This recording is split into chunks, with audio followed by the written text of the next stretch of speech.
आज हम 77वां यौम जमहूरिया मना रहे हैं। एक तरफ ये हमारे लिए बड़ी खुशी की बात है कि अब तक हमारे मुल्क का आईन और दस्तूर बरकरार है, अगरचे बहुत से शरपसंद अनासिर जो हैं इस कोशिश में लगे हुए हैं कि इस मुल्क के आईन को तब्दील कर दें। इस वजह से उन्होंने इलेक्शन के वक्त अपना टारगेट बना लिया था कि इतनी सीटें हासिल करनी हैं ताकि हम कामयाबी के साथ इस मुल्क के दस्तूर को तब्दील कर दें और ये जो गंगा जमुनी तहजीब यहाँ इस मुल्क में है हम उसको बदल कर रख दें। यहाँ जो तरह तरह के फूल खिलते हैं, जैसा कि बहादुर शाह ज़फ़र के उस्ताद शेख इब्राहिम ज़ौक़ ने कहा था, गुलहाए रंगारंग से है ज़ीनते चमन, गुलहाए रंगारंग से है ज़ीनते चमन, ऐ ज़ौक़ इस जहाँ को है ज़ैब इख्तिलाफ से।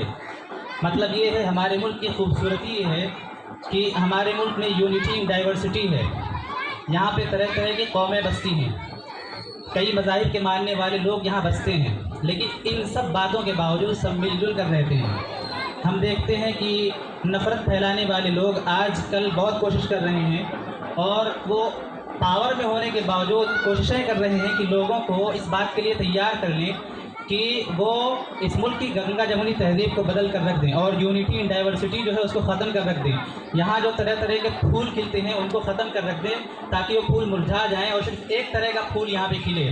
लेकिन जाहिर सी बात है चमन की खूबसूरती जो है तरह तरह के कई रंगों के फूलों से है, इस वजह से इंशाअल्लाह ये खूबसूरती बरकरार रहेगी। और आज भी हम देखते हैं कि जो इलेक्शन होता है, वोटिंग होती है, उसके अंदर बहुत तरह की चीटिंग्स होती हैं और उसके बाद जाके उनको इक़्तिदार मिलता है, उनको पावर मिलता है, उनको ताकत मिलती है, उनको हुकूमत मिलती है।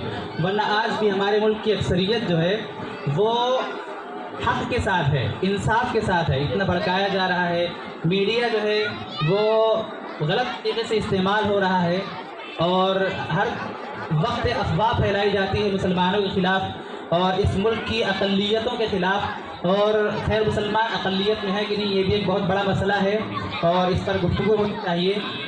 लोग कहते हैं कि मुसलमान अक़लियत में है, लेकिन मुसलमान अक़लियत में नहीं है। लेकिन खैर हमको सिर्फ एक मज़हब को लेकर नहीं चलना है। जमहूरियत का मतलब यही होता है कि यहाँ पे हुकूमत जमहूर की होती है, आवाम की हुकूमत होती है। इस वजह से अगर आवाम अपने पावर को समझ लें, अपनी ताकत को समझ लें, तो जमहूरियत का असल मकसद जो है वो हमें हासिल हो सकता है और गलत हुकूमत जो है वो ख़त्म हो सकती है। एक बहुत बात यहाँ पे ये याद आ रही है कि हमारे स्कूलों का जो निसाब होता है तारीख़ का, वो मतलब कुछ इस तरह का होता है कि जंग आज़ादी की तारीख़ जहाँ बताई जाती है वहाँ कुछ मखसूस नाम जिक्र किए जाते हैं, जिसे हम साजिश भी कह सकते हैं। लेकिन सच्ची तारीख़ क्या है वो बहुत मखसूस और गिनी चुनी किताबों के अंदर रह जाती है, पोशीदा रह जाती है। और सच्ची तारीख़ लिखने वाले सिर्फ किसी एक ख़ास मज़हब के लोग नहीं हैं, सिर्फ मुसलमान नहीं है, गैर मुस्लिमों ने भी जो इंसाफ पसंद मौर्रिख़ीन थे उन्होंने भी बहुत सारी किताबें लिखी हैं।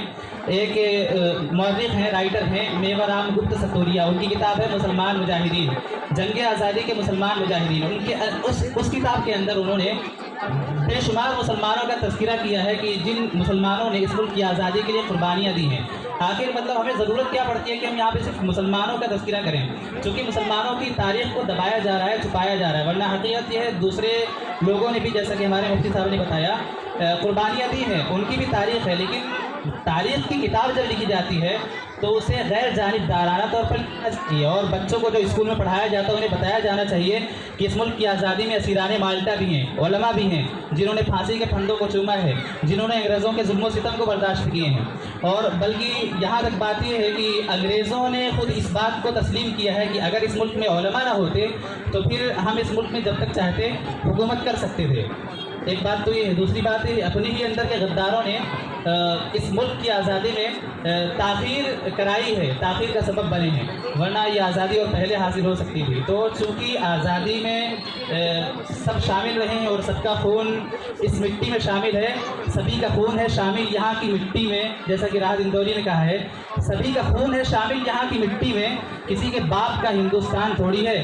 तो इस वजह से चूँकि सभी का खून शामिल है, इस वजह से सबको मिलजुल कर रहना चाहिए और हर तरफ से कोशिशें होनी चाहिए कि चाहे वो हिंदू हो, سکھ ہوں، عیسائی ہوں، اور ہمارے تمام برادران وطن جو ہیں ان کے اندر آپس میں محبت پھیلے، بھائی چارہ پھیلے، اور سب مل جل کر ایک دوسرے کو سمجھ بوجھ کر رہیں، افواہوں پر دھیان نہ دیں، غلط خبروں کو نہ دیکھیں، اور غلط میڈیا کو پروان نہ چڑھائیں، انہیں عروج نہ بخشیں، ان کا بائیکاٹ کریں توڑیں۔ میں یہیں پر اپنی بات ختم کرتا ہوں۔ بہت بہت شکریہ کہ آپ نے مجھے غور سے سنا۔ بہت بہت شکریہ، تھینک یو سو مچ۔